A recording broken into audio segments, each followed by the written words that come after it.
ஆண்டவராகிய இயேசு நாமத்தினாலே அன்போடு உங்களை வாழ்த்துகிறேன். நாம் ஜெபிப்போம். பரிசுத்த பிதாவே, ஒரு கிருபையுள்ள வசனத்துக்கு நேராக எங்கள் ஒவ்வொருடைய உள்ளங்களையும் திருப்பும்படியாய் இந்த வேளையில் எங்களை தாழ்த்துகிறோம். நாங்கள் எவைகளை கற்றுக்கொள்ள வேண்டுமோ, எவைகளை பெற்றுக்கொள்ள வேண்டுமோ, அவைகளை சரியாக கற்றுக்கொள்ளவும் பெற்றுக்கொள்ளவும் தேவரீர் எங்களுக்கு கிருபை பாராட்டுவீராக. வேதத்தின் மகத்துவங்களை காண பிரகாசமுள்ள மனக்கண்களை எங்களுக்கு தருவீராக. எங்கள் ஆண்டவர் இயேசுவின் மூலம் பிதாவே, ஆமேன், ஆமேன். ஆண்டவராகிய இயேசு நாமத்தினாலே அன்போடு உங்களை வாழ்த்துகிறேன். எபேசியருக்கு நிருபம் 5ஆம் அதிகாரம் 1ஆம் வசனம் சொல்லுகிறது, ஆதலால் நீங்கள் பிரியமான பிள்ளைகளைப் போல தேவனை பின்பற்றுகிறவர்கள் ஆகி. எபேசியர் 5ஆம் அதிகாரத்தில் ஒரு புது சிருஷ்டியாக தேவனுடைய மெய்யான நீதியிலும் பரிசுத்தத்திலும் புது சிருஷ்டியாக மாறினுடைய அந்த நடையை குறித்து எபேசியர் 5ஆம் அதிகாரம் 1ஆம் வசனத்தில் வாசிக்கிறோம். நீங்கள் பிரியமான பிள்ளைகளைப் போல தேவனை பின்பற்றுகிறவர்களாகி. அந்த பின்பற்றுதல் என்பதற்கு ஆங்கிலத்தில் இமிட்டேட், அதாவது அவரை போல சொல்ல, கிரேக்க மொழியில் மிமிட்டோஸ் என்ற ஒரு வார்த்தையை பயன்படுத்துகிறாங்க. மிமிட்டோஸில் தான் இமிட்டேட் என்ற வார்த்தை. ஆகவே ஒரு தேவனுடைய பிரியமான பிள்ளையைப் போல தேவனை எப்படி பின்பற்றி போவது என்பதற்கு நாம் எபேசியர் 5ஆம் அதிகாரம் 1 முதல் இதுவரை 14 வசனங்கள் வரை கவனித்திருக்கிறோம். 2 விதமாக தேவனை பின்பற்றுவது. ஒன்று, எபேசியர் 5ஆம் அதிகாரம் 1-2 வசனங்களில் அன்பின் நடை. ஆண்டவர் இயேசு எப்படி தன்னைத்தாமே தேவனுக்கு சுகந்த வாசனையாக, காணிக்கையாக, பலியாக ஒப்பு கொடுத்து தேவனுக்கு பிரியமாய் நடந்து கொண்டாரோ, அப்படியே நாமும் அன்பின் நடை, அதாவது பிரியமான பிள்ளை போல தகப்பனை பின்பற்றுவதற்கு முதலாவது அன்பின் நடை. எபேசியர் 5:1-2 வசனங்களில் நாம் வாசிக்கிறோம். விஷயத்தின் நடை. மூன்றாவதாக ஒரு நடை இருக்குது, ஞானத்தின் நடை. எபேசியர் 5ஆம் அதிகாரம் 15, 16, 17 வசனங்களில் ஞானத்தின் நடை. ஒரு பிரியமான பிள்ளையைப் போல, ஒரு தகப்பனை பின்பற்றுவது போல தேவனை பின்பற்ற வேண்டுமானால் ஆவிக்குரிய வாழ்க்கையில் நாம் கற்றுக்கொள்ள வேண்டிய ஒன்று ஞானத்தின் நடை என்று எபேசியர் 5ஆம் அதிகாரம் 15, 16, 17 வசனங்களில் நாம் கவனிக்கிறோம். ஆகவே பிரியமான பிள்ளைகளைப் போல தேவனை பின்பற்றுவதற்கு 3 நடைகள். ஒன்று அன்பின் நடை, இரண்டாவது வெளிச்சத்தின் நடை, மூன்றாவதாக ஞானத்தின் நடை. எபேசியர் 5ஆம் அதிகாரம் 15, 16, 17 வசனங்களில் நாங்கள் வாசிக்கிறோம். 15, 16, 17 வசனங்கள். ஆனபடியினாலே நீங்கள் ஞானமற்றவர்களைப் போல நடவாமல் ஞானமுள்ளவர்களைப் போல கவனமாய் நடந்து கொள்ள பார்த்து. எபேசியர் 5:15. ஆனபடியினாலே நீங்கள் ஞானமற்றவர்களைப் போல நடவாமல் ஞானமுள்ளவர்களைப் போல கவனமாய் நடந்து கொள்ள பார்த்து, நாட்கள் பொல்லாதவைகளானதால் காலத்தை பிரயோஜனப்படுத்தி கொள்ளுங்கள். ஆகையால் நீங்கள் மதியற்றவர்களாயிராமல் கர்த்தருடைய சித்தம் இன்னதென்று உணர்ந்து கொள்ளுங்கள். எபேசியர் 5, 15, 16, 17 வசனங்களில் நாம் ஒரு பிரியமான பிள்ளையைப் போல தகப்பனை பின்பற்றி போக வேண்டுமானால் பரிசுத்த நடையின் 3வது நடை. பரிசுத்த நடையின் முதல் நடை அன்பின் நடை, இரண்டாவது வெளிச்சத்தின் நடை, மூன்றாவதாக ஞானத்தின் நடை என்று வேதம் சுட்டி காட்டுகிறது. இந்த ஞானத்தின் நடைக்கு 3 கருத்துக்களை வேதம் சுட்டி காட்டுகிறது. எபேசியர் 5:15 கவனமாக நடக்கின்ற ஒரு நடை, கவனமாக நடந்து தகப்பனை பின்பற்றி போகிற ஒரு நடை. இரண்டாவதாக காலத்தை பிரயோஜனப்படுத்தி தகப்பனை பின்பற்றி போகின்ற ஒரு நடை. மூன்றாவதாக நாம் இந்த காலத்தை பற்றி அறிய வேண்ட அந்த அறிவு, இன்னும் சொல்லப்போனால் நம்மை குறித்த தேவ சித்தம் என்னவோ அந்த தேவ சித்தத்தை உணர்ந்து கொள்ளுகின்ற ஒரு நடை. தகப்பனை பின்பற்ற வேண்டுமானால் மூன்றாவதாக நாம் உணர்ந்து கொள்ளுகின்ற தேவ சித்தத்தை உணர்ந்து கொள்ளுகின்ற ஒரு நடை அவசியம் என்று வேதம் சுட்டி காட்டுகிறது. இதில் எபேசியர் 5:15 முதலாவதாக நாம் கவனிக்க வேண்டியது கவனமாய் நடக்க வேண்டியது. இந்த கவனமாய் நடப்பதற்கு முதலாவது ஒன்றை கற்றுக்கொள்ள வேண்டும். நாம் பிரியமான பிள்ளையாக தகப்பனை பின்பற்ற வேண்டுமானால் ஞானத்தின் நடை. அந்த ஞானத்தின் நடைக்கு முதலாவது அவசியம் கவனமாக நடந்து என்று எபேசியர் 5:15 சுட்டி காட்டுகிறது. இந்த கவனமாக நடக்க வேண்டுமானால் முதல்ல இந்த சுய பலத்தில் நடப்பதை நிறுத்த வேண்டும். சுய பலத்தில் நடப்பதை நாம் நிறுத்த வேண்டும். அதாவது நமது இருதயத்தின் வழிகள், நம்முடைய இருதயம் நமக்கு என்ன சொல்லுகிறதோ, நம்முடைய சுய சித்தங்கள் நமக்கு என்ன சொல்லுகிறதோ அதை தவிர்த்து அதை விட்டு நடக்க வேண்டிய அந்த கவனமாக நடப்பதற்கு முதலாவதாக நீதிமொழிகள் 28ஆம் அதிகாரம் 26ஆம் வசனம் சொல்லுகிறது, தன் இருதயத்தை நம்புகிறவன் மூடன், தன் இருதயத்தை நம்புகிறவன் மூடன், ஞானமாய் நடக்கிறவனோ ரட்சிக்கப்படுவான். கவனமாய் நடப்பதற்கு முதலாவது நாம் கற்றுக்கொள்ள வேண்டிய ஒன்று, தன்னுடைய இருதயத்தை நம்புகிற அந்த தன்மையை விட்டுவிட வேண்டும். நமக்கு சரியாக தோன்றுகின்ற, நம்முடைய இருதயம் நமக்கு சொல்லுகின்ற, கத்த சொல்லாமல் நம்முடைய இதயமே நமக்கு சொல்லுகின்ற அந்த வழியில் நாம் நடக்கக்கூடாது என்று வேதம் சொல்லுகிறது. ஆகவே கவனமாய் நடப்பதென்றால் முதலாவதாக நமது இருதயத்தின் அந்த சத்தம், நமது இருதயம் நமக்கு என்ன சொல்லுகிறதோ அந்த சத்தத்தை அல்லது அந்த வழியை நாம் பின்பற்றி போகக்கூடாது. தன் இருதயத்தை நம்புகிறவன் மூடன் என்று வேதம் சொல்லுகிறது. ஞானமாய் நடக்கிறவனோ ரட்சிக்கப்படுவான். ஆகவே முதலாவது நாம் கற்றுக்கொள்ள வேண்டிய ஒன்று, கவனமாய் நடப்பதற்கு தன்னுடைய இருதயத்தின்படி, இருதயத்தின் நினைவுகளின்படி நாம் நடப்பதை முதலாவது நிறுத்த வேண்டும். அநேக நேரங்களில் இது தேவனுடைய சத்தமா, இது நமக்குள்ளிருந்து வருகின்ற சத்தமா என்று நம்மால் பகுத்து பார்க்க முடியவில்லை. அந்த மூடத்தனம் இருந்தால், அந்த ஞானமற்ற தன்மை இருந்தால், நம்முடைய இருதயத்தின் சத்தமே ஏதோ கத்த சொன்னது போல நாம் நினைத்து கொண்டு அப்படியே நடக்க ஆரம்பிப்போம். அந்த சுய பலத்தில், அந்த இருதயத்தினுடைய அந்த நினைவின்படி நடக்கின்ற ஒரு நடை. இது ஞானமற்றவர்களுடைய நடை. ஆனால் ஞானமுள்ளவர்கள் நடையோ அது ரட்சிப்புக்கு ஏதுவானது என்று வேதம் சுட்டி காட்டுகிறது. நாம் நடப்பது என்பதற்கு முதலாவது நாம் வேதத்தில் கற்றுக்கொள்கின்ற ஒரு பாத்திரம் ஏனோக்கு. ஆதியாகமம் 5ஆம் அதிகாரம் 24ஆம் வசனத்தில் வாசிக்கிறோம், ஏனோக்கு தேவனோடு சஞ்சரித்து கொண்டிருந்தான் என்று வேதம் சுட்டி காட்டுகிறது. ஆதியாகமம் 5:24, ஏனோக்கு தேவனோடே சஞ்சரித்து கொண்டிருக்கையில் காணப்படாமல் போனான், தேவன் அவரை எடுத்து கொண்டார். ஏனோக்கு ஏறக்குறைய 300 ஆண்டுகள் தேவனோடு சஞ்சரித்து கொண்டிருக்கிறார். சஞ்சரித்தல் என்பதற்கு ஆங்கிலத்தில் moving, Enoch moved with God என்று ஆங்கிலத்தில் வாசிக்கிறோம். அதாவது தேவன் எப்படி நடப்பாரோ, தேவன் எப்படியெல்லாம் அவர் ஞானமாக நடப்பாரோ அப்படியே தேவனோடு நடக்கின்ற ஒரு அனுபவம். அதுதான் ஏனோக்கு கற்றுக் கொடுக்கிற ஒரு பாடம். வேதத்தில் தேவனோடு முதலாவது நடந்தவர் என்று சுட்டி காட்டப்படுகிறவர் இந்த ஏனோக்கு தான். இந்த ஏனோக்கு தேவனோடு அவர் நடந்தார். அவர் சஞ்சரித்து கொண்டிருக்கையில் வேதம் சொல்லுகிறது காணப்படாமல் போனார். எந்த அளவுக்கு அவர் தேவனோடு சஞ்சரித்து கொண்டிருந்தார் என்றால், தன்னுடைய இருதயத்தின் நினைவுகளின்படி, இருதயத்தின் எண்ணங்களின்படி நடக்காமல் அந்த ஞானத்தோடு தேவனோடு நடந்ததினால் வேதம் சொல்லுகிறது ஏனோக்கு காணப்படாமல் போனார் என்று வேதம் சொல்லுகிறது. சஞ்சரித்து கொண்டிருக்கையில் காணப்படாமல் போனார், தேவன் அவரை எடுத்து கொண்டார் என்று வேதம் சொல்லுகிறது. தேவன் எடுத்து கொள்கின்ற அளவுக்கு ஏனோக்கு காணப்படாமல் போயிருக்கிறார். ஏனோக்கு என்ற அந்த மனிதனுடைய அந்த தன்மைகள் போய் தேவனோடு நடந்து நடந்து நடந்து தேவனுடைய தன்மைகள் வந்ததுனால அந்த ஏனோக்கு காணப்படாமல் போயிட்டான். கர்த்தர் அவனை எடுத்து கொண்டார்.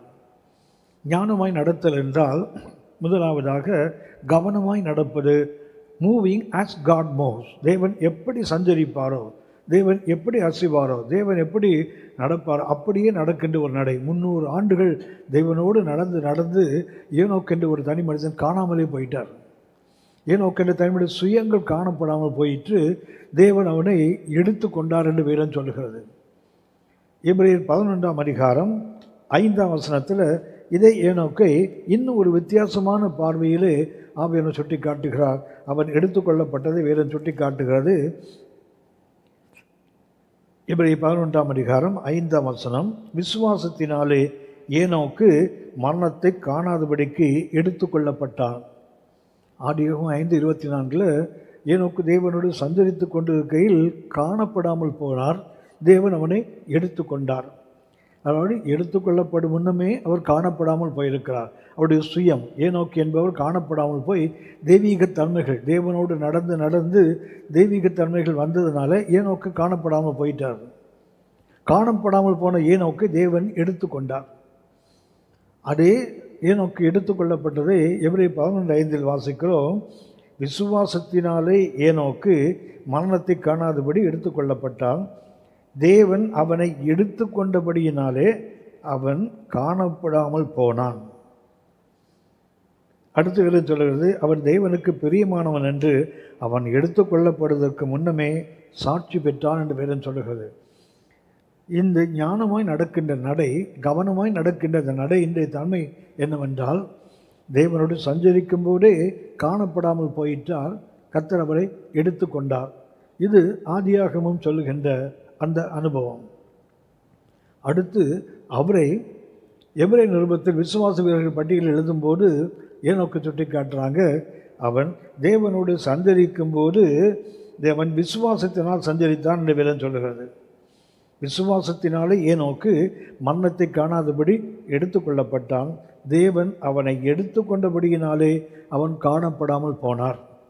ஆதியாகமம் 5:24 ஏனோக்கிற தனி மனிதன் சுயங்கள் போயிட்டு தேவன் எடுத்துக்கொண்டார். அவர் எடுத்துக்கொள்ளப்பட்டதுனால மற்ற மனிதர்களுக்கு அவர் காணப்படாமல் போனார். அதைத்தான் எபிரேயர் 11:5 சுட்டி காட்டுகிறது. ஆகவே இந்த கவனமாய் நடப்பது என்பதற்கு ஒரு நல்ல உதாரணம் ஏனோக்கு. இன்னும் லேவியை குறித்து நாம் மல்கியாவின் புஸ்தகத்தில் 2ஆம் அதிகாரம், மல்கியா 2ஆம் அதிகாரம் 5-6 வசனங்களில் லேவியை குறித்து கற்றுக் கொடுக்கின்ற ஒரு சாட்சி. மல்கியா 2ஆம் அதிகாரம் 5-6 வசனங்கள். அவனுடைய பண்ணின என் உடன்படிக்கை ஜீவனும் சமாதானமுமாக இருந்தது. அவன் எனக்கு பயப்படும் பயத்தோடு இருக்க வேண்டும் என்று இவைகளை அவனுக்கு கட்டளையிட்டேன். அப்படியே அவன் என் நாமத்துக்கு பயந்தும் இருந்தான். இதில் லேவியை பற்றி கற்றுச் சொல்லுகிறார் என்ற 4ஆம் வசனத்தில் வாசிக்கிறோம். மல்கியா 2:4 லேவியோடு பண்ணின என் உடன்படிக்கை நிலைத்திருக்கும்படி இந்த கட்டளையை உங்களிடத்துக்கு அனுப்பினேன் என்கிறதை அப்பொழுது அறிந்து கொள்வீர்கள் என்று சேனையில் கற்று சொல்லுகிறார் என்று மல்கியா 2ஆம் அதிகாரம் 4ஆம் வசனம் சொல்லுகிறது. 5ஆம் வசனத்தில் கற்று சொல்லுகிறார், அவனின் நாமத்துக்கு பயந்தும் இருந்தான். 6ஆம் வசனம், சத்திய வேதம் அவன் வாயில் இருந்தது, அவன் உதடுகளில் அநியாயம் காணப்படவில்லை. அவன் என்னோடே சமாதானமும் யதார்த்தமுமாய் சஞ்சரித்து அநேகரை அக்கிரமத்தினின்று திருப்பினான் என்று வேதம் சொல்லுகிறது. ஆகவே கவனமாய் நடத்தல் என்றால் இங்கே லேவியை குறித்து கர்த்தர் சொல்லுகிறார், அவன் என்னுடைய சமாதானமும். ஏனோக்கு தேவனோடு சஞ்சரிக்கும் போது ஏனோக்கின்ற மனிதனுடைய சுயங்கள் காணப்படாமல் போயிற்று, தேவன் எடுத்துக்கொண்டார். லேவியை குறித்து கர்த்தர் சொல்லுகிறார், அவன் என்னோட சமாதானமும் யதார்த்தமுமாய் சஞ்சரித்து அநேகரை அக்கிரமத்தினின்று திருப்பினான் என்று வேதம் சொல்லுகிறது. ஆகவே இந்த கவனமாக நடப்பதற்கு முதலாவது தேவை, நாம் கற்றுக்கொள்ள வேண்டியது நம்முடைய இருதயத்தின் நினைவுகளின்படி நடப்பதை நிறுத்த வேண்டும்.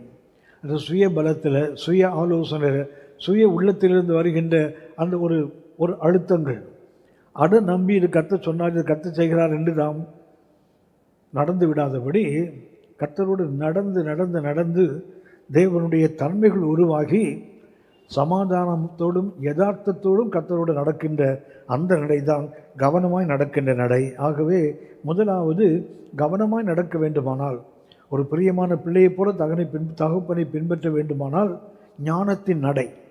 அதுதான் எபேசியர் 5, 15, 16, 17 வசனங்கள் நமக்கு சொல்லுகிறது. அதில் இந்த 15வது வசனம் சொல்லுகிறது, கவனமாய் நடந்து. அந்த கவனமாய் நடந்து என்றால் நான் சொன்னேனே, தேவன் எப்படி நடப்பாரோ, தேவன் எப்படி நடக்க வேண்டும் என்று எழுதி கொடுத்திருக்காரோ அப்படியே நடந்து தேவனோடு நடக்கின்ற அந்த அனுபவம். இரண்டாவது, தேவனோட சமாதானமும் யதார்த்தமாய் நடந்து அநேகரை ரட்சிக்கின்ற, அநேகரை நீதிக்குட்படுத்துகின்ற, அநேகரை தப்பு வைக்கின்ற அந்த அனுபவம். இது கவனமாக நடக்கின்ற நடையின் முதலாவது அனுபவம். ரெண்டாவது, கர்த்தரிடத்தில் நாம் ஒன்று கேட்க வேண்டும். இதை ஞானமாய் நடப்பதற்கு கவனமாய் நடக்க வேண்டுமானால் ரெண்டாவது ஒன்று, கர்த்தரிடத்தில் அதை கேட்க வேண்டும். ஏனென்றால் வேதம் நமக்கு சொல்லுகிறது, கர்த்தர் நமக்கு நல்ல நண்பர்களை, கர்த்தர் நாம் நடப்பதற்கு தேவனோடு நடக்கிறோம், தெய்வ பிள்ளைகளோடும் நடக்கின்ற அந்த அனுபவம் நமக்கு தேவை. நல்ல நண்பர்களை தேவனிடத்தில் கேட்க வேண்டும். இன்றைக்கு பொல்லாத அநேகரோடு நாம் இன்றைக்கு ஐக்கியப்படுகிறோம். நாம் இருக்கிற உலகம் எல்லா விதமான அக்கிரமும் நிறைந்த உலகம்தான். இதற்கு நடுவிலே நாம் தேவனுக்கு பிரியமாய் வாழுகின்ற வாழ்க்கை. ஞானம் என்பதற்கு சில விளக்கங்கள் சொல்லப்படுகிறது. அதில் ஒன்று, ஞானம் என்றால் விஸ்டம் என்பது living a godly life in an ungodly world. அதாவது ஞானம் என்பது தேவன் இல்லாத உலகத்தில் தேவனுக்கு பிரியமாய் நடப்பது, வாழ்வது. அதுக்கு தான் ஞானம் என்று ஒரு விளக்கம் சொல்லப்படுகிறது. ஆகவே living a godly life in an ungodly world. நாம் வாழுகின்ற உலகம் இது பொல்லாத உலகம், இது தேவனற்ற உலகம். இன்னும் சொல்லப்போனால் பிசாசுக்கு அடிமைப்பட்டு போன ஒரு உலகம். ஆனால் இந்த உலகத்தில் நாம் தேவனுக்கு பிரியமாய் வாழ்வது அது ஞானத்தின் நடை. ஆகவே கவனமாக நடக்க வேண்டும்.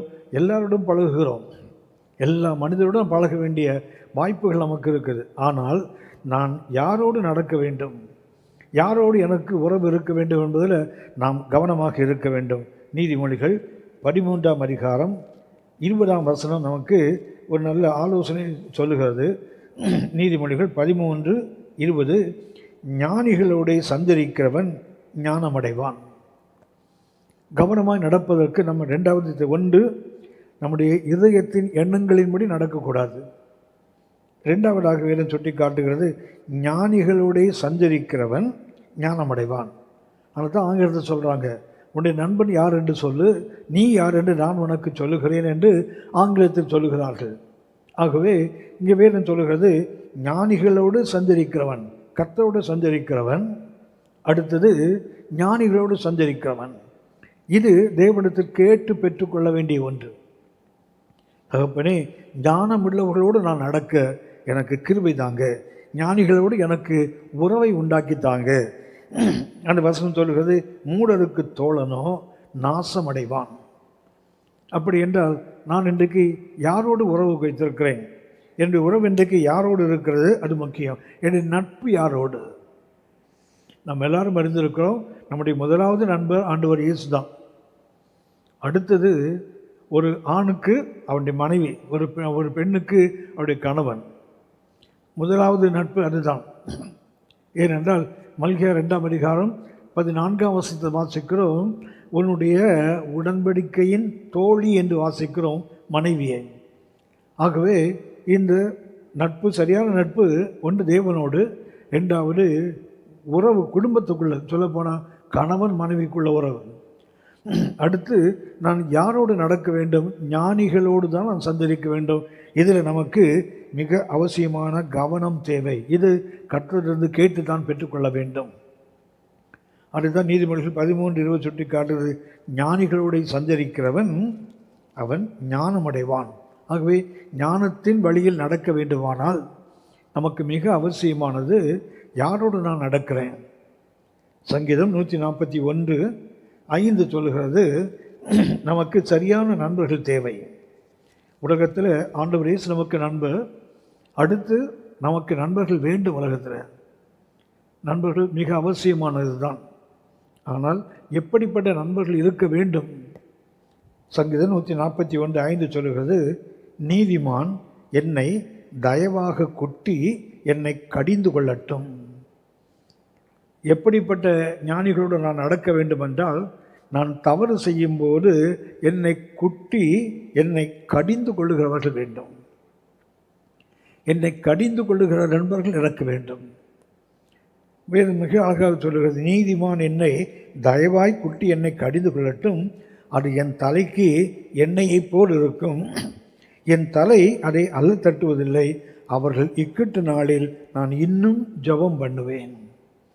அப்படி என்றால் நம்மை தட்டி திருத்துகின்ற, நமது கால்கள் ஒரு அடி திரும்பும்போது விலகி போகும்போது நாம் அறிந்திருக்கிறோம். ஆவியானுடைய சத்தம் இருக்குது. வழி இதுவே, வலது பக்கம் இடது பக்கம் சாயார் கூப்பிட்டு சொல்லுகிற ஆவியானுடைய சத்தம் நமக்குள்ளே இருக்கிறது. இது உள்ளே.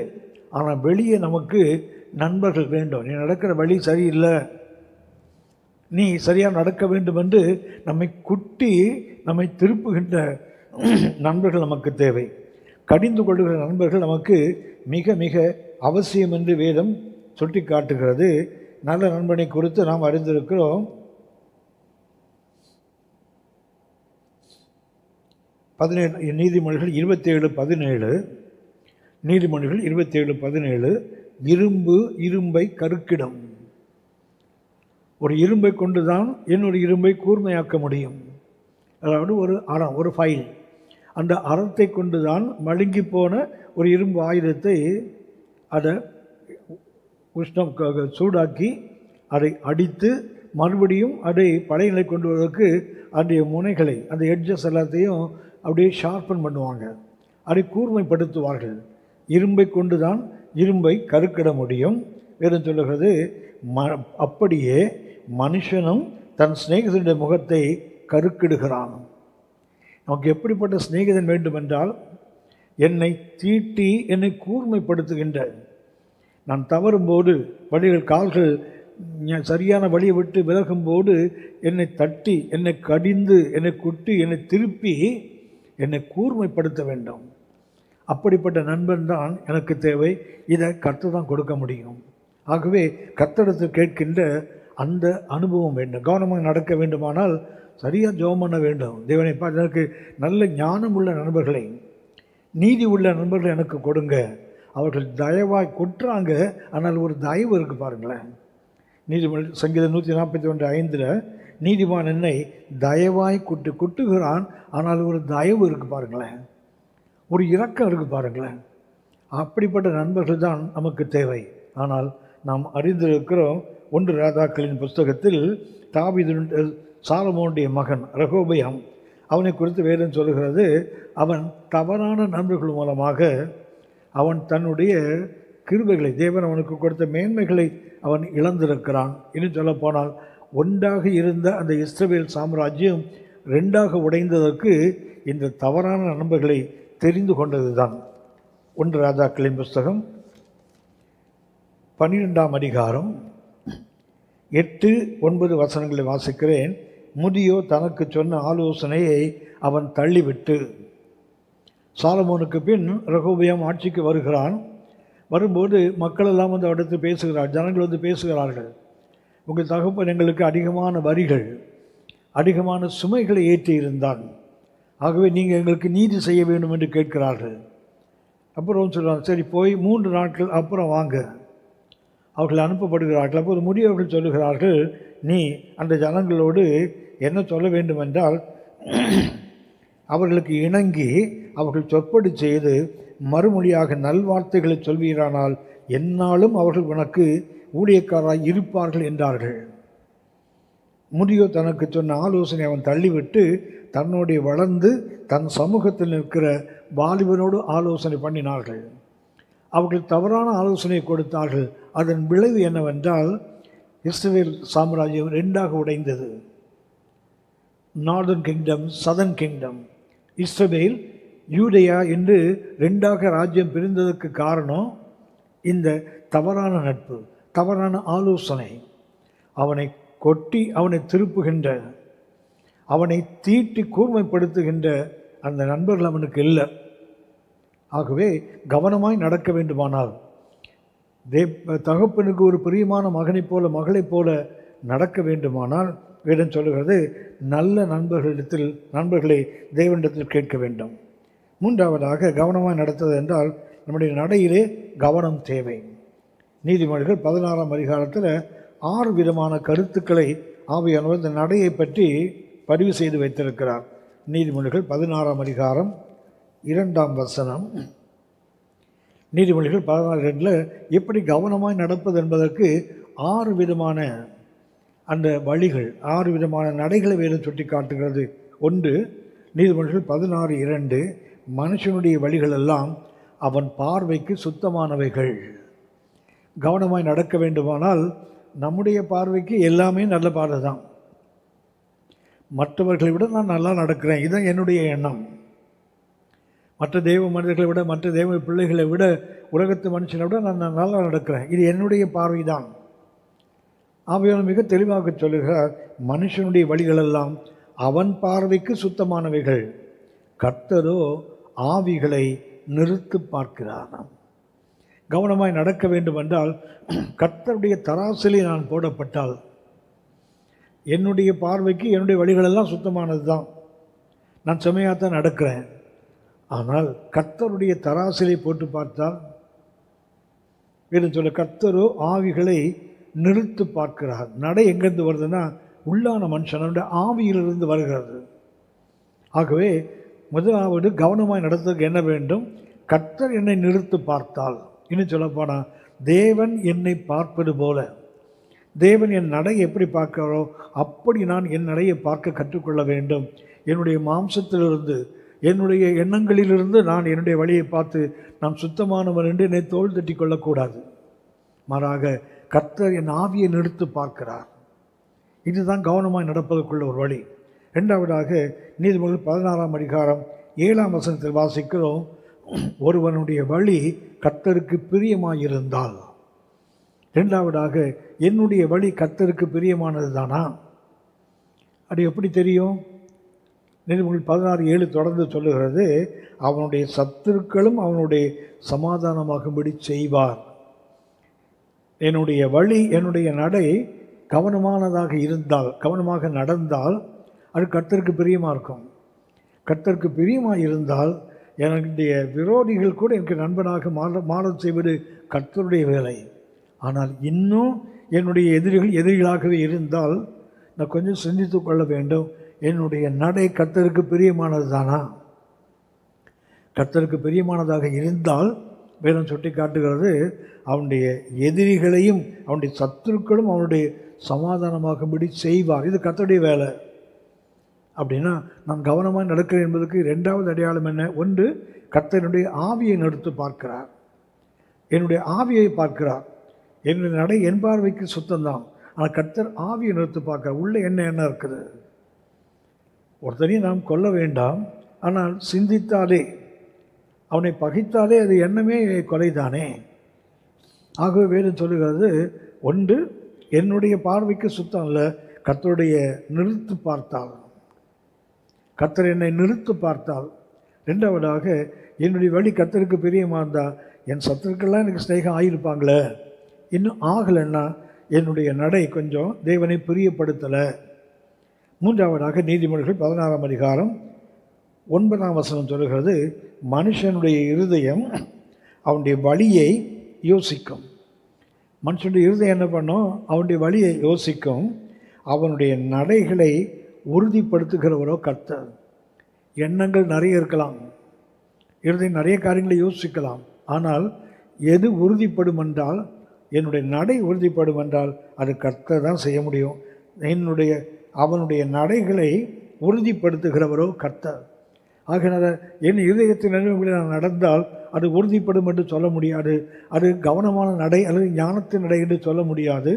அது வேதம் சொல்லுகிறது, அதை உறுதிப்படுத்துகிறவர் கர்த்தர்.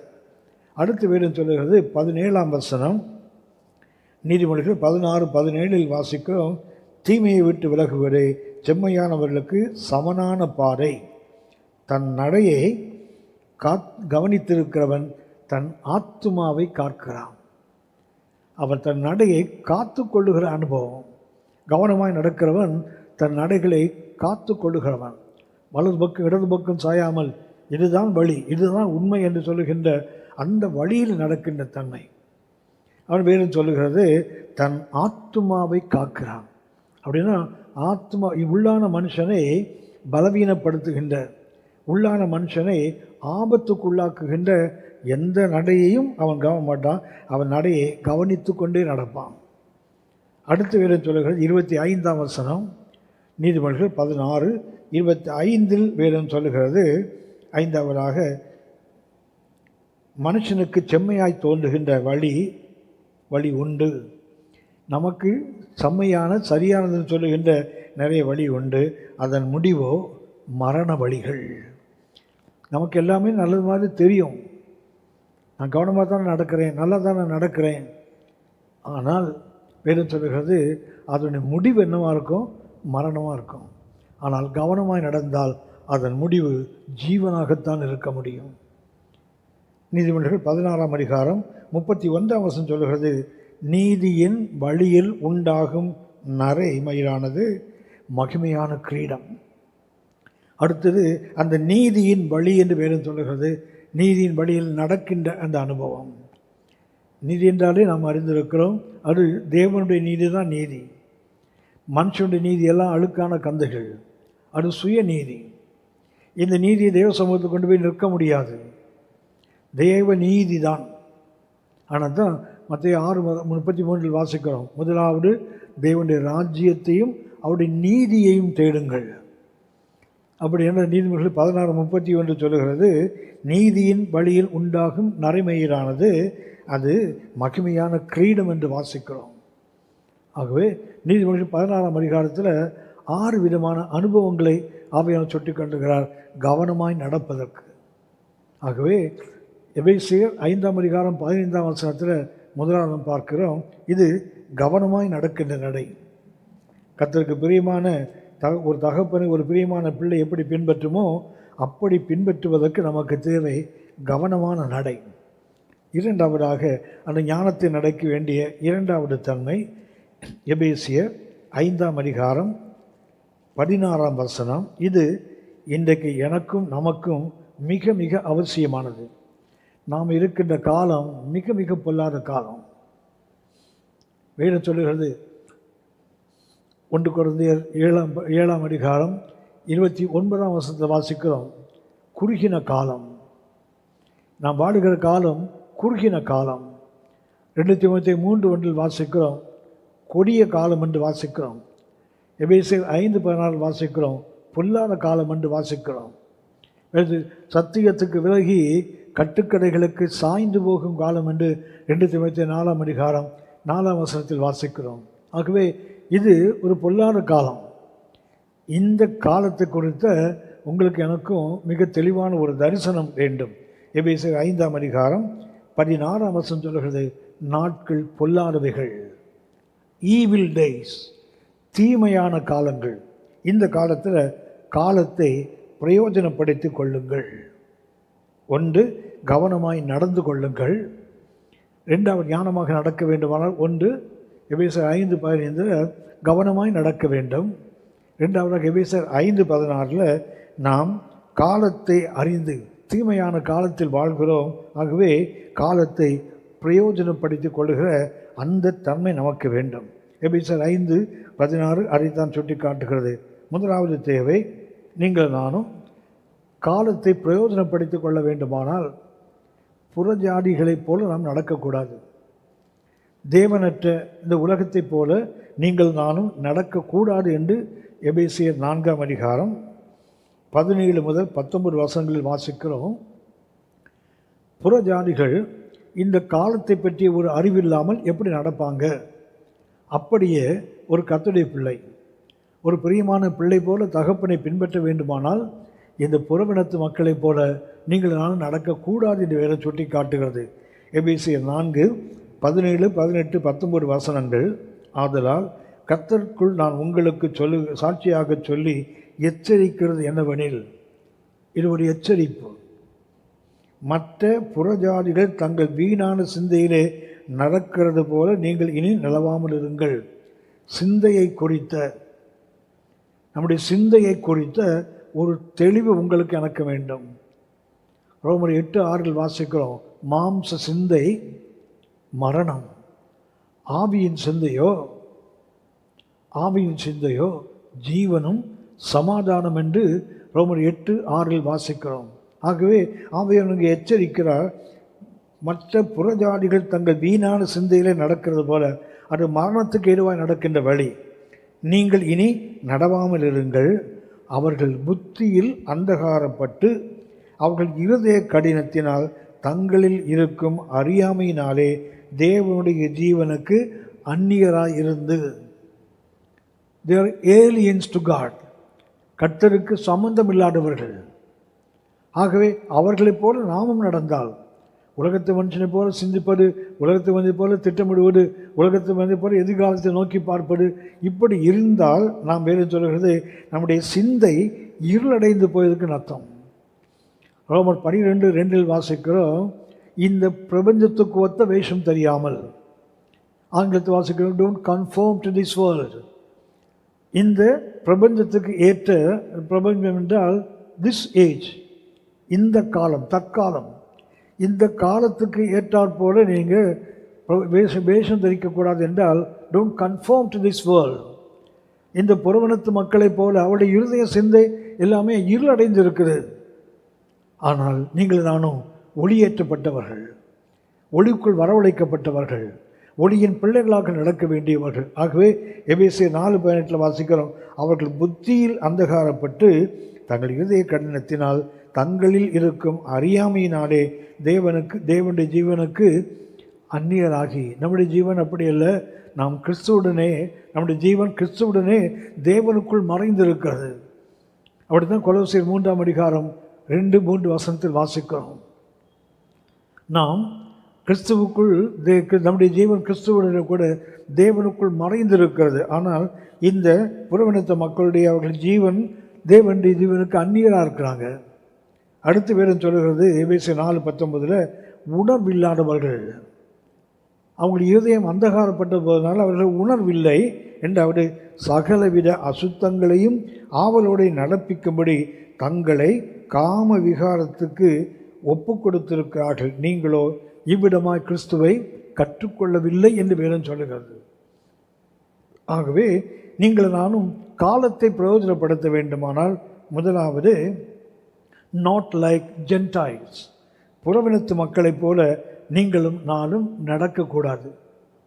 காலத்தை பிரயோஜனப்படுத்த வேண்டுமானால், இந்த புறவினத்து நாம் அப்படி தான் இருந்தோம் ஒரு காலகட்டத்தில். ஆனால் கர்த்தருடைய கிருபை நம்ம இங்கிருந்து தூக்கி எடுத்திருக்கிறது. இருளிலிருந்து நம்மை வெளிச்சத்துக்கு கொண்டு வந்திருக்கிறார். இருளாக இருந்த நம்மை ஒளியாக கர்த்தர் மாற்றி இருக்கிறார். ஆகவே நீங்கள் நானும் புறவினத்து மக்களை போல் நடக்கக்கூடாது. ஆனால் புறவினத்து மக்கள் நடுவே எப்படி நடக்க வேண்டும் என்று கொலோசியருக்கு நிருபம் 4:4-5 சொல்லுகிறது.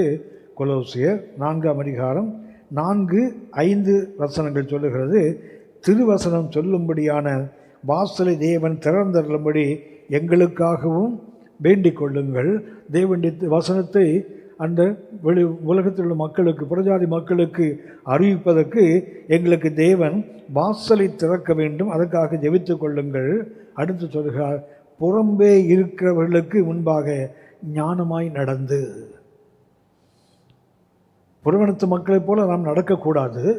ஆனால் அவர்களுக்கு சுவிசேஷத்தின் வாசல் திறக்கப்பட வேண்டும். அதற்காக ஜெபிக்க வேண்டும். ஜெபித்து நாம் அந்த புறவனத்து மக்கள் நடுவே போகிறோம். போகும்போது எப்படி நடக்கணுமா, புறம்பே இருக்கிறவர்களுக்கு முன்பாக ஞானமாய் நடந்து காலத்தை பிரயோஜனப்படுத்தி கொள்ளுங்கள். எப்படி காலத்தை பிரயோஜனப்படுத்த வேண்டுமானால், புறஜாதி மக்களைப் போல நடக்கக்கூடாது. ஆனால் புறஜாதி மக்கள் நடுவே போக வேண்டும். சுவிசேஷத்தை கொண்டு போக வேண்டும். அதுக்கு ஒரு திறந்த வாசல் நமக்கு வேண்டும். அப்படி போகும்போது அவர்களுக்கு முன்பாக நாம் ஞானமாக நடந்து காலத்தை பிரயோஜனப்படுத்தி கொள்ள வேண்டும். ஆகவே காலத்தை பிரயோஜனப்படுத்தி கொள்ள வேண்டுமென்றால் புறவினத்து மக்களைப் போல நடக்கக்கூடாது. ஆனால் புறவினத்து மக்கள் நடுவிலே போய் ஞானமாக நடந்து காலத்தை பிரயோஜனப்படுத்தி கொள்ள வேண்டும்.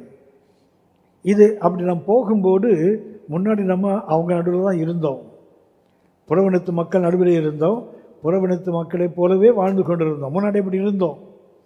கர்த்தர் நமக்கு இதை தூக்கி எடுத்தார். பரிசுத்த பேதுரு இதை மிக அழகாக சுட்டி காட்டுகிறார். 1 பேதுரு 4:3-4 முன்னாடி நம்ம எப்படி இருந்தோம், இன்றைக்கி எப்படி இருக்கிறோம் என்பதை சுட்டி காட்டுகிறார். அந்த ஞானத்தை நடையை சுட்டி காட்டுகிறார். 1 பேதுரு 4:3-4 சென்ற வாழ்நாட்காலத்திலே நாம் புறஜாதிகளுடைய இஷ்டத்தின்படி நடந்து கொண்டது போதும். சென்ற காலத்தில், சென்ற வாழ்நாட்காலத்தில் நாமும் அவங்கள போல தான் நடந்து கொண்டிருந்தோம். அப்பொழுது நாம் காம விகாரத்தையும் துருச்சைகளை நடப்பித்து மதுபானம் பண்ணி களியாட்டு செய்து வெறி கொண்டு அருவருப்பான விக்கிரகாராதனை செய்து வந்தோம். பரிசுத்த ஆவியானும் பரிசுத்த பேதுருவை கொண்டு மிக அழகாக சொல்கிறார். கடந்த காலம் எப்படி இருந்தது? அந்த புறவினத்து மக்கள் தான் நாமும் கூட இருந்தோம், நாமும் அப்படி தான் இருந்தோம். ஆனால் 4ஆம் வசனம் சொல்கிறார், அந்த துன்மார்க்க உலையிலே அவர்களோட கூட நீங்கள் விழாமல் இருக்கிறதுனாலே அவர்கள் ஆச்சரியப்பட்டு. முன்னாடி அங்கே தான் இருந்தோம், கர்த்தர் நம்மை தூக்கி எடுத்தபோது அவங்க பார்க்குறாங்க, மறுபடியும் அந்த துன்மார்க்க உலையிலே அவர்களோட நீங்கள் விழாமல் இருக்கிறதுனாலே, ஞானத்தின் பிள்ளையாக நடக்கிறதுனால, ஞானமாய் நடக்கிறதுனால அவர்கள் ஆச்சரியப்பட்டு. முன்னாடி நம்மோடு இருந்தவனா, முன்னாடி நம்மை போல இவ்வளோ அருவருப்பில் இருந்தவனா, அவனா இப்படி இருக்கிறான்? மிக அழகாக ஆவியானவர் சொல்லுகிறார், அவர்கள் ஆச்சரியப்பட்டு உங்களை தூஷிக்கிறார்கள். என்ன தூஷிக்கிறாங்க? இன்றைக்கி ரொம்ப பரிசுத்தவான் ஆகிட்டார், தெரியாதா?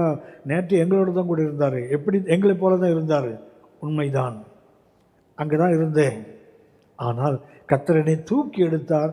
இப்போது நான் அந்த துன்மார்க்க உலையிலே நான் விழாதவன். இதுதான் காலத்தை பிரஜாதிகள் இருந்தோம், கர்த்தர் தூக்கி எடுத்தார். மறுபடியும் பிரஜாதிகளை கர்த்தர் கொண்டு போகிறார். ஊழியம் செய்கிறவனாக வசனத்தை அறிவிப்பதற்கு திறந்த வாசலை கொடுக்கிறார். அப்போது நாம் ஞானமாக நடந்து காலத்தை ஆதாயப்படுத்தி கொள்ள வேண்டும், காலத்தை பிரயோஜனப்படுத்தி கொள்ள வேண்டும். இதில் முக்கியமான ஒன்று மிக அழகாக சொல்லுகிறது, மஸ்ட் யூஸ் எவ்ரி ஆப்பர்ச்சுனிட்டி. நாம் என்ன செய்ய வேண்டும்? நமக்கு கிடைக்கிற ஒவ்வொரு வாய்ப்பையும் நாம் பயன்படுத்தி கொள்ள வேண்டும். இதற்கு என்ன வேண்டுமென்றால் நமக்கு ஒரு ஜெபம் தேவை. முதல்ல கவனித்தோம், கவனமாய் நடப்பதற்கும் ஒரு ஜெபம் வேண்டும். கர்த்தாவே, நல்ல ஞானமுள்ள நண்பர்களை எனக்கு கொடுங்க, நான் ஞானிகளோடு நடந்தால் நானும் ஞானமாக ஆயிடுவேனே. ரெண்டாவதாக, இந்த காலத்தை பிரயோஜனப்படுத்த வேண்டுமானால் நமக்கு ஒரு ஜெபம் தேவை. இந்த நாட்களை என்னும் அறிவை எங்களுக்கு தாங்க, நாட்களை என்னும் அறிவை எங்களுக்கு தாங்க. தேவ மனுஷனாகிய மோசேயின் ஜெபத்தில் சங்கீதம் 90:12 நாம் வாசிக்கிறோமே, நாம் அடிக்கடி சொல்லுகின்ற அந்த வசனம் சங்கீதம் 90:12 சொல்லுகிறது. அது தேவ மனுஷனாகிய மோசேயினுடைய ஜெபம் சொல்லுகிறார், நாங்கள் ஞான இருதயம் உள்ளவர்கள் ஆகும்படி, நம்முடைய இருதயம் ஞான இருதயம் உள்ளவர்களாக ஆகும்படி எங்கள் நாட்களை என்னும் அறிவை எங்களுக்கு போடித்தருளும். இது ஒரு மகிமையான ஜெபம். மோசே ஜெபிக்கிறார். சங்கீதம் 90 குறித்து வேத பண்டிதர்கள் சொல்லுகின்ற யூதர்களுடைய நம்பிக்கை என்னவென்றால், இந்த ஜெபம் ஆரோன் மரித்த போது மோசே ஜெபித்த ஜெபம் தான் சங்கீதம் 92 யூத வேத பண்டிதர்கள் சொல்லுகிறார்கள். ஆனால் இதில் அவர் சொல்லுகிறார், நாங்கள் ஞான இருதயம் உள்ளவர்கள் ஆகும்படிக்கு, நாங்கள் என்ன ஆகிடணுமா, நாங்கள் ஞான இருதயம் உள்ளவர்கள் ஆகும்படிக்கு எங்கள் நாட்களை என்னும் அறிவை எங்களுக்கு போடித்தரலும். 120 ஆண்டுகள் வாழ்ந்த ஒரு தெய்வ மனிதன், 40 ஆண்டுகள் தேவன் இவனை எகிப்தினுடைய கல்வி, கேள்வி, வாக்கு, செயல் எல்லாவற்றிலும் வல்லவனாய் மாற்றுவதற்கு எகிப்திலே பார்வோனுடைய குமார்த்தியின் மகனாக கர்த்தர் பயிற்சி கொடுத்தார். அடுத்த 40 ஆண்டுகள் அந்த ஓரை பருவத்துக்கு பின்னாக அந்த வனாந்திரத்தில் கர்த்தர் ஜனங்களை நடத்துவதற்காக 40 ஆண்டுகள் அவனுக்கு பயிற்சியை கொடுத்தார், வனாந்திர அனுபவங்களை. அடுத்த 40 ஆண்டுகள் ஒரு தலைவனாக, ஒரு தகப்பனாக, ஆவிக்குரிய ஆசாரியர்களுக்கு ஆசாரியனாக, இப்படியெல்லாம் 120 ஆண்டுகளும் தேவனால் மகிமையாக பயன்படுத்தப்பட்டவர். அவர் சொல்லுகிறார், நாங்கள் ஞான இருதயம் உள்ளவர்கள் ஆகும்படிக்கு எங்கள் நாட்களை என்னும் அறிவை எங்களுக்கு போடித்தரலும். ஏனென்றால் அவர் சொல்லுகிறார், எங்கள் நாட்கள் எல்லாம் ஒரு கதையைப் போல நாங்கள் கழித்து போட்டோம். 120 ஆண்டுகள் மகிமையாக பயன்படுத்தப்பட்ட ஒரு தேவ மனிதன் சொல்லுகிறார், எங்கள் ஆயுசு நாட்களை நாங்கள் வீணாக கழித்து போட்டோம். அப்படின்னா நாமும் இன்றைக்கு யோசித்து பாருங்கள். கர்த்தருடைய ஜெபம் தேவை. என்ன வேண்டுமென்றால், எங்கள் நாட்களை என்னும் அறிவை எங்களுக்கு போடித்தருளும். இந்த ஜெபம் மிக மிக அவசியமானது. ஏனென்றால் நம்முடைய காலம் நமது கைகளில் இல்லை. நமது காலம் நமது கைகளில் இல்லை, இது கர்த்தருடைய கரங்களில் இருக்கிறது. சங்கீதம் 31:15 சங்கீதக்காரன் சொல்லுகிறார், இது நாம் எல்லாருமே அறிந்த ஒன்றுதான், ஆனால் அநேக நேரத்தில் மறந்து போகின்ற ஒன்றும் இதுதான். சங்கீதம் 31:15 எங்கள் காலங்கள் உமது கரத்தில் இருக்கிறது. நம்முடைய காலம் கர்த்தருடைய கரத்தில் இருக்கிறது. ஆண்டவர் இயேசு மிக எளிமையாக சொன்னார், மரணத்துக்கும் ஜீவனுக்கும் உரிய பாதாளத்துக்குரிய திறவுகள் என் கையில் இருக்கிறது. வெளிப்பாடு 1:17 வாசிக்கிறோம், மரணத்துக்கும் பாதாளத்துக்குரிய திறவுகள் என்கிட்ட இருக்குது. கர்த்தர் திறவுகளை போட்டு திறந்தால், மரணத்தை திறந்தால் வியாதியே வராமல் நல்ல திடகாத்திரமாக இருக்கிறவங்க கூட உள்ளே போயிடுவாங்க மரணத்துக்குள்ளே. ஆனால் கர்த்தர் திறக்காவிட்டால் எவ்வளவு கொடிய வியாதி வந்தாலும் கர்த்தருடைய கிருபை அவர்களை தாங்கும். ஆகவே நமது காலம் நம்ம கருத்தில் இல்லை, அது கர்த்தர் கருத்தில் இருக்குது. ஆகவே தான் ஜெபிக்கிறார், எங்கள் நாட்களை என்னும் அறிவை எங்களுக்கு தாங்க. சங்கீதம் 77 இன்னும் அழகாக சொல்லுகிறது. சங்கீதம் 77:10 நாம் வாசிக்கிறோம். சங்கீதம் 77:10 அப்பொழுது நான், இது என் பலவீனம், ஆனாலும் உன்னதமான அவருடைய வலது கரத்தில் உள்ள வருஷங்களை நினைவு கோருகிறேன். நம்முடைய வருஷங்களுக்கு முடிவு உண்டு. ஆனால் அவர் சொல்லுகிறார், நான் எதை நோக்கி பார்க்குறேன், என்னுடைய பலவீனம். அதுக்கு மேலே பார்த்தீங்கன்னா கர்த்தர் இரக்கம் செய்ய மறந்தாரோ, கர்த்தர் வாக்கு தத்தங்கள்லாம் போயிடுச்சோ, இப்படி அவர் பரிதவிக்கிறார் சங்கீதக்காரர். ஆனால் இப்போ சொல்லுகிறார், ஒன்று எனக்கு தெரியும், அப்பொழுது நான், இது என் பலவீனம், என் காலங்கள் முடிஞ்சு போயிடுமோ, என் வியாதி, என் பிரச்சனைகள் என் வாழ்க்கைக்கு முடிவு கொண்டு வந்து விடுமோ, அப்படிலாம் யோசிக்கிறார். ஆனால் சொல்லுகிறார், இது என்னுடைய பலவீனம். ஏனென்றால் இது, ஆனாலும் உன்னதமானுடைய கரங்களிலே வலது கரத்தில் உள்ள வருஷங்களை நான் நினைவு கூறுகிறேன். ஆகவே நீங்கள் நானும் தேவனை ஜெபிக்க வேண்டும், என்னுடைய நாட்களை என்னும் அறிவை எங்களுக்கு தாங்க. இன்னும் சொல்ல போனால் சங்கீதம் 39 மிக அவசியமான ஒரு ஜெபத்தை வேதம் சொல்லுகிறது. 4ஆம் வசனம், சங்கீதம் 39:4, கர்த்தாவே, நான் எவ்வளவாய் நிலையற்றவன் என்று உணரும்படி என் முடிவையும் என் நாட்களின் அளவும் இவ்வளவு என்பதையும் எனக்கு தெரிவியும். இதோ என் நாட்களை, 5ஆம் வசனம், இதோ என் நாட்களை 4 விரற்கடை ஆக்கினேன். என் ஆயுசு உமது பார்வைக்கு இல்லாதது போல் இருக்கிறது. எந்த மனுஷனும் மாயையே என்பது நிச்சயம். அப்படின்னா நம்முடைய வாழ்வு என்பது ஒரு மாயை. அது எவ்வளவுன்னு சங்கீதக்காரன் சொல்கிறார், 4 விரற்கடை. 4 விரற்கடை என்பது யூதர்களுடைய நீளத்தை அளப்பதற்கு பயன்படுகின்ற கடைசி அளவு. ஒரு முழம், இந்த முழத்தில் பாடி ஒரு ஜான், இந்த ஜானில் 3இல் ஒரு பங்கு தான் 4 விரல். The least measurement. ஒரு நீளத்தை அளப்பதற்கு யூதர்கள் பயன்படுத்துகின்ற அந்த மிக குறைந்த அளவு என்ன, 4 விரற்கடை. சங்கீதக்காரர்கள் ஆயுசு நாட்கள் 4 விரற்கடை, அவ்வளவுதான். இதுக்கு கீழே அளப்பதற்கு ஒன்றும் இல்லை, அந்த அளவுக்கு குறைந்தது. ஆகவே எந்த மனுஷனும் மாயை. ஆகவே நாம் இன்றைக்கு காலத்தை பிரயோஜனமாக பண்ண வேண்டுமானால் மிக அவசியமானது நாட்களை என்னும் அறிவை எங்களுக்கு போடித்தரணும். இது ஒரு ஜபம். அடுத்து ஒன்று நான் சொன்னேன், மஸ்ட் யூஸ் எவ்ரி ஆப்பர்ச்சுனிட்டி. அதாவது ஒவ்வொரு வாய்ப்பையும் நீங்கள் நானும் பயன்படுத்தி கொள்ள வேண்டும். ஏனென்றால் மனிதனுக்கு அவனுடைய முடிவு எப்போ வரும் தெரியாது. நாட்கள் பொல்லாதவைகள் என்று பேசுகிற 5:14 வாசிக்கிறோம். ஆகவே காலத்தை பிரயோஜனப்படுத்த வேண்டுமானால் என்னென்ன இந்த குறுகின காலத்துக்குள்ளே எனக்கு என்னென்ன வாய்ப்புகள் கிடைக்கிறதோ, பேசுகிற 5:14 வாசிக்கிற நாட்கள் பொல்லாதவைகளானதால் காலத்தை பிரயோஜனப்படுத்தி கொள்ளுங்கள்.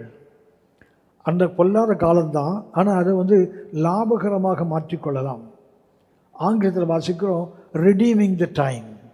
காலத்தை என்ன செய்யணுமா, அதை மீட்டு கொள்ள வேண்டும். எபேசியர் 5:10 நாட்கள் பொல்லாதவைகள காலத்தை பிரயோஜனப்படுத்தி கொள்ளுங்கள். அது தமிழ் மொழியாக்கம். ஆங்கிலத்தில் வாசிக்கிறோம் redeeming the time. காலத்தை மீட்டு கொள்ள வேண்டும். ஏனென்றால் நம்முடைய காலம் இன்றைக்கு அடிமைப்பட்டு கிடக்கிறது. நம்முடைய காலம் இன்றைக்கு நம்முடைய தேவையற்ற பழக்கங்களால் நாம் தேவனுக்கு அடுத்த நம்முடைய ஆவிக்குரிய வாழ்க்கையில் முன்னேறி செல்வதற்கு, இன்னும் தேவனை நெருங்கி போவதற்கு உள்ள வாய்ப்புகளை பயன்படுத்தாமல் நம்முடைய காரியத்தை உலகத்தின் காரியங்களுக்கு, உலகத்தின் சிந்தனைகளுக்கு, உலகத்தின் திட்டங்களுக்காக நாம் பயன்படுத்தி கொண்டிருக்கிறோமே. அடுத்த சுற்றி ரெடீம் த டைம். அதற்கு அர்த்தம் என்னவென்றால் நம்முடைய காலங்கள் அடிமைப்பட்டு, ரெடீம் என்றால் மீட்டுக்கொள்ளுதல். மீட்டுக்கொள்ள வேண்டுமானாலே என்ன வேண்டும்? we have to pay a price. ஒரு விலை கொடுக்க வேண்டும். காலத்தை மீட்டுக்கொள்ளுங்கள் என்றால், ரெடீமிங் த டைம் என்றால் காலத்தை நாம் மீட்டுக்கொள்ள வேண்டும். செல்ஃபோனில் எவ்வளோ நேரம் பேசி வீணடிக்கிறோம். ஃபேஸ்புக்கு, வாட்ஸ்அப்பு, யூடியூப்பை பார்த்து எவ்வளவு நேரம் நம்ம நேரத்தை வீணடிக்கிறோம். அதை மீட்டுக்கொள்ள வேண்டுமானால், எப்போவுமே ஒன்றை மீட்டுக்கொள்ள வேண்டுமானால், ஒரு அடிமை இருக்கிறான், அவனை மீட்டுக்கொள்ள வேண்டுமானால் அதுக்கு ஒரு ரான்சம், மீட்கும் பொருள் கொடுக்க வேண்டும். ஆண்டவர் இயேசு மீட்கும் பொருளை கொடுத்து தான் என்னை நம்மை மீட்டுக்கொண்டார். ஆகவே காலத்தை பிரயோஜனப்படுத்துங்கள் என்றால் ரெடீமிங் த டைம். காலம் இன்றைக்கு அடிமைப்பட்டு கிடக்குது. உலகத்தின் சிந்தைகளுக்கு, கண்களுக்கும், மாம்சத்துக்கும், ஜீவனத்துக்கும் இன்றைக்கு நம்முடைய நேரங்கள்லாம் அடிமைப்பட்டு கிடக்குது. பைபிள் படிக்க நேரம் இல்லை, ஜெபம் பண்ண நேரம் இல்லை, தியானிக்க நேரம் இல்லை, ஊழியம் செய்ய நேரம் இல்லை, கர்த்தர் சமூகத்தில் காத்திருக்க நேரம் இல்லை. வேதம் மிக தெளிவாக சொல்லுகிறது, redeem your time.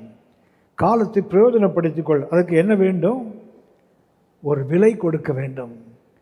for anything there is a price. எதுவாக இருந்தாலும் அதுக்கு ஒரு விலை இருக்குது.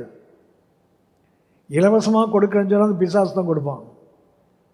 நல்ல கவனித்துக்கொள்கள். ரட்சிப்பு நமக்கு இலவசம் என்று சொல்லுகிறோம். இலவசம் இல்லை, அதுக்கு ஒரு பெரிய விலை இருக்குது. நம்மால் விலை கொடுத்து வாங்க முடியாதுங்கிறதுனால தான் கர்த்தர் ரட்சிப்பை நமக்கு இலவசமாக கொடுக்கிறார். ஆனால் இயேசு அந்த ரட்சிப்பை இலவசமாக வாங்கலை, அவர் தன் ஜீவனை கொடுத்து, தேவனுடைய சொந்த இரத்தத்தினாலே சம்பாதிக்கப்பட்ட சபை என்று வேறு நமக்கு சுட்டி காட்டுகிறது. ஆகவே தேவன் இரத்தத்தை ஒரு கிரயம் கொடுத்து தான் இந்த ரட்சிப்பை இயேசு வாங்கினார். நம்மால் விலை கொடுத்து வாங்க முடியாதுங்கிறதுனால அதை தேவன் நமக்கு இலவசமாக கொடுக்கிறார். தவிர அது சீப் இல்லை, இட் இஸ் ப்ரிஷியஸ், விலை மதிக்க முடியாதது.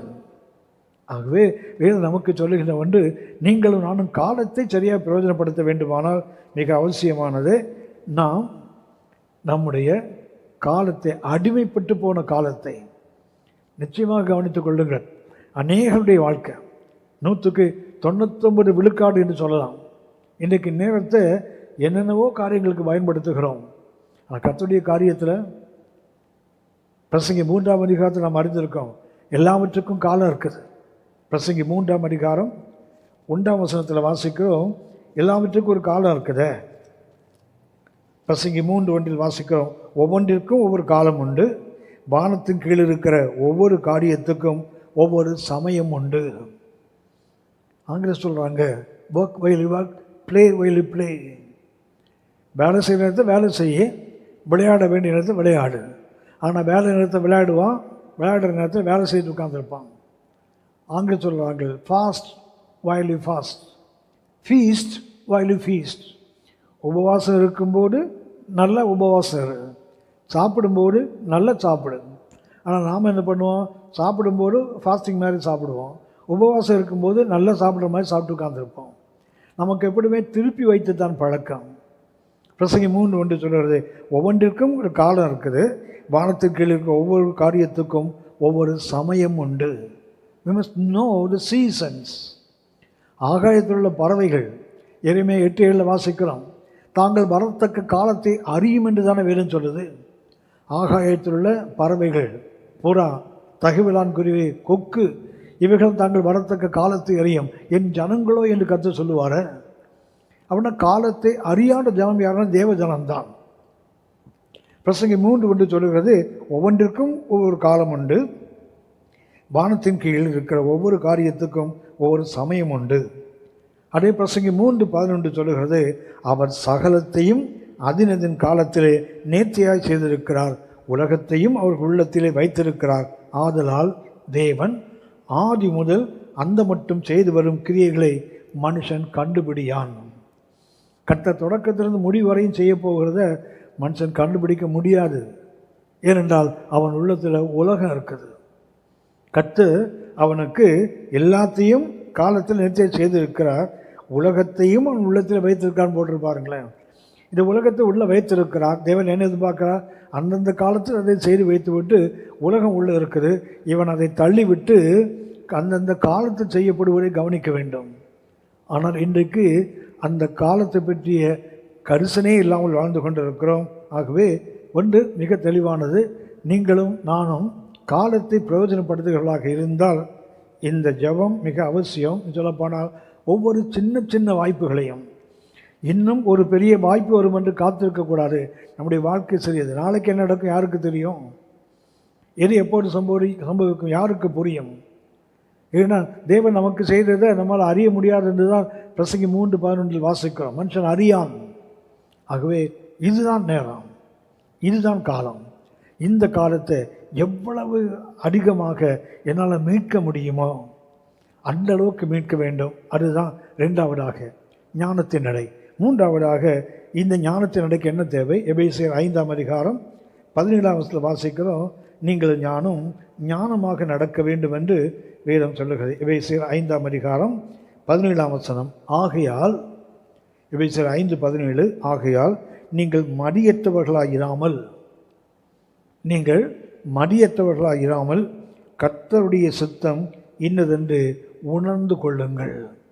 மூன்றாவதாக understanding the will of God. பிரியமான பிள்ளையாக தகப்பனை பின்பற்றி போக வேண்டுமானால் அந்த ஞானத்தின் அடையில் முதலாவது கவனித்தோம்.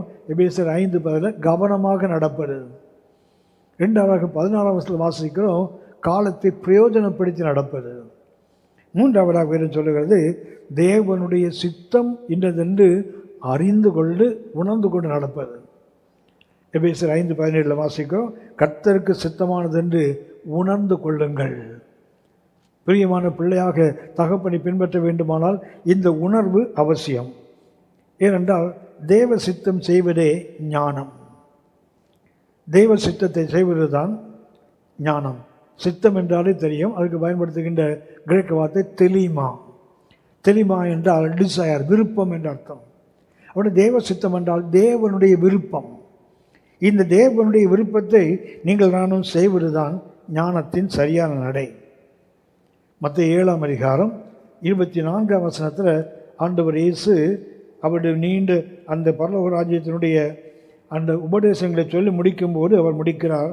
ஆகையால் மத்தேயு 7:24 ஆகையால் நான் சொல்லிய இந்த வார்த்தைகளை கேட்டு இவைகளின்படி செய்கிறவன் எவனோ அவனை கண்மலையை மேல் தன் வீட்டை கட்டின புத்தி உள்ள மனுஷனுக்கு ஒப்பிடுவேன். ஆங்கிலத்தில் ஞானமுள்ள மனிதன், வைஸ் மேன், ஞானமுள்ள மனிதனுக்கு ஒப்பிடுவேன் என்று வேதம் சொல்லுகிறது. ஆகவே நீங்களும் நானும் மூன்றாவது அந்த பெரியமான பிள்ளையாக நடக்க வேண்டிய ஞானத்தின் இடையில் ஒன்று அவசியம் என்றால் தேவனுடைய சித்தத்தின்படி நாம் கட்டி எழுப்பப்பட வேண்டும். நம்முடைய ஆவிக்குரிய வாழ்க்கை தேவனுடைய சித்தத்தின்படி கட்டப்பட வேண்டும். அதற்கு தேவை எபேசு நிருபத்திலிருந்து 6-7 கருத்துக்களை சுட்டி காட்டுகிறேன். ஒன்று, என்னுடைய அழைப்பு தேவனுடைய சித்தத்தின்படி. எபேசியர் நிருபம் 1ஆம் அதிகாரம் 1ஆம் வசனம். தேவனுடைய சித்தத்தினாலே இயேசு கிறிஸ்துவனுடைய அப்போஸ்தலனாகிய பவுல். பரிசுத்த பவுல் எப்படி அப்போஸ்தலனாக மாற்றப்படுகிறார் என்றால் தேவனுடைய சித்தத்தின்படி. அப்படி என்றால் தேவனுடைய சித்தத்தை உணர்ந்து கொள்ள வேண்டுமானால் என்னை குறித்து தேவ சித்தம் என்ன, என்னுடைய அழைப்பு என்ன, அதை நீங்கள் நானும் உணர்ந்து கொள்ள வேண்டும். அதை அறிந்து உணர்ந்து கொள்ள வேண்டும். ரெண்டாவதாக நீங்களும் நானும் நம்முடைய சக விசுவாசிகள், நம்மோடு இருக்கிற தேவ மனிதர்களோடு நாம் ஒரு மனம் உள்ளவர்களாக, ஏக சிந்தை உள்ளவர்களாக இருக்க வேண்டும். எபேசியர் 2ஆம் அதிகாரம் 11 முதல் 22 வரை உள்ள வசனத்தை நாம் வாசிக்கிறோம். எபேசியர் 2ஆம் அதிகாரம் 11 முதல் 22 வரை உள்ள வசனங்களில் நாம் வாசிக்கிறோம். தேவ சித்தம் நம்மை குறித்து என்னவென்றால் நீங்களும் நானும் நம்முடைய உடன் விசுவாசிகள், நம்முடைய தேவ மனிதர்கள், அவர்களோடு நாம் ஏக சிந்தை, அந்த ஹார்மனி, அந்த ஒரே சிந்தை உள்ளவர்களாக இருக்க வேண்டும். எபேசியர் 2ஆம் அதிகாரம் 11 முதல் 22 வசனங்களில் நாம் அதை கவனிக்கிறோம். மூன்றாவதாக நீங்களும் நானும் சபையோடு நமக்குள்ள அந்த ஐக்கியம், சபையோடு உள்ள ஐக்கியத்தை நீங்கள் நானும் புரிந்து கொள்ள வேண்டும், அல்லது அதில் உண்மையாக இருக்க வேண்டும். அது சபையின் வழியாகத்தான் உங்களுக்கு எனக்கும் கொடுக்கப்படுகிறது. சபையோட ஐக்கியம் சரியாக இருக்க வேண்டும். நம்மை குறித்த தேவ சித்தம் அது. எபேசியர் 3ஆம் அதிகாரம் 10ஆம் வசனம், உன்னதங்களில் உள்ள துரைத்தனங்களுக்கும் அதிகாரங்களுக்கும் அவருடைய அனந்த ஞானமானது சபையின் மூலமாய் இப்பொழுது தெரிய வரும் பொருட்டாக. அப்படின்னா மூன்றாவதாக நான் கவனிக்கிறோம், இந்த கர்த்தருடைய சித்தம் என்னதென்றால் நீங்களும் நானும் யூனிட்டி விஸ்டம் த்ரூ சர்ச், சபையின் மூலமாக நாம் பெற்றுக்கொள்ளுகிற அந்த ஐக்கியம். ஏனென்றால் பரலோகத்தில் உள்ள தூதர்களுக்கு கூட தான் தெரியாதுன்னு போட்டிருக்கு. இயேசு கிறிஸ்துவை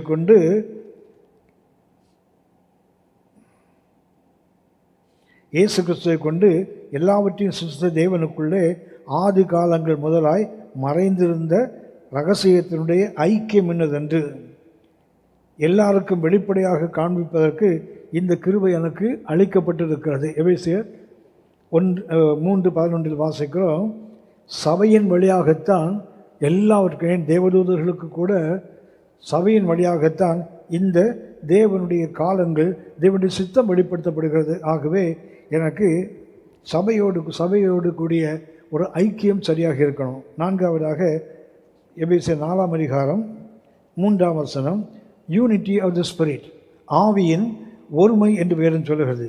சமாதான கட்டினால் ஆவியின் ஒருமையை காத்துக்கொள்வதற்கு ஜாக்கிரதையாக இருங்கள். இந்த தேவனுடைய சித்தம் என்னவென்றால், நான் என்னுடைய ஆவியின் ஒருமையில், ஆவியில் மற்ற தேவனுடைய பிள்ளைகளோடு சபை உள்ள அந்த ஆவியின் ஒருமை. 5ஆவதாக குடும்பத்தை குறித்து வேதம் சொல்லுகிறது. எபேசியர் 5:32, இந்த ரகசியம் பெரியது, நான் கிறிஸ்துவை குறித்தும் சபையை குறித்தும் சொல்லுகிறேன். அதுக்கு முன்னாடி பார்த்தா கணவன் மனைவி குறித்து ஆவியம் சொல்லிக்கொண்டே வருகிறார்.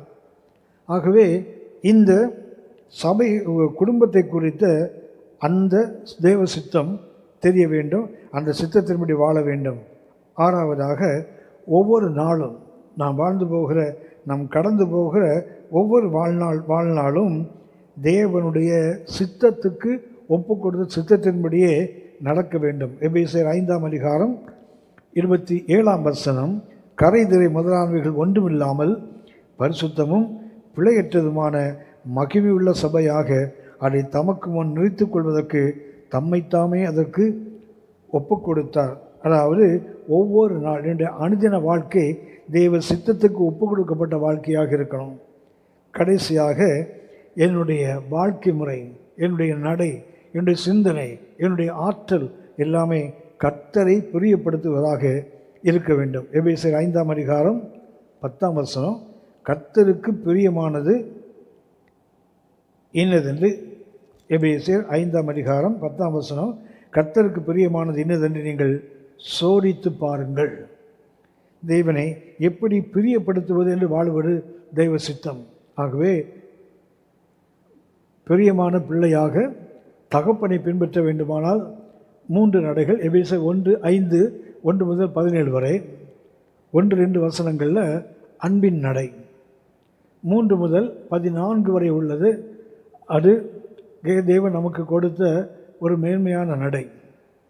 3ஆவதாக வேறு நமக்கு சுட்டி காட்டுவது நீங்கள் ஆனும் ஞானத்தின் நடை. இந்த 3 நடைகளும் உங்களுக்கு எனக்கு மிக அவசியம். அன்பின் நடை, ஒளியின் நடை, ஞானத்தின் நடை. இந்த ஞானத்தின் நடையில் தான் 3 கருத்துக்களை கவனிக்கிறோம். கவனமாக நடப்பது, 2வது காலத்தை பிரயோஜனப்படுத்தி நடப்பது, 3ஆவதாக கர்த்தருடைய சித்தம் இன்னதென்று அறிந்து உணர்ந்து கொண்டு நடக்கின்ற நடை. கர்த்தரை நோக்கி பார்ப்போம், ஜெபிப்போம்.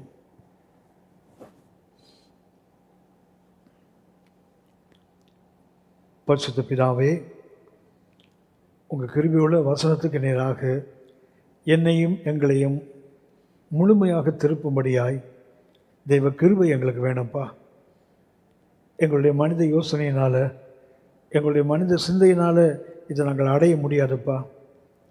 பரிசுத்த ஆவியாண்டு ஒத்தாசை இல்லாமல் நாங்கள் இதை ஒன்றும் செய்யவே முடியாது. கிருபை தாங்க.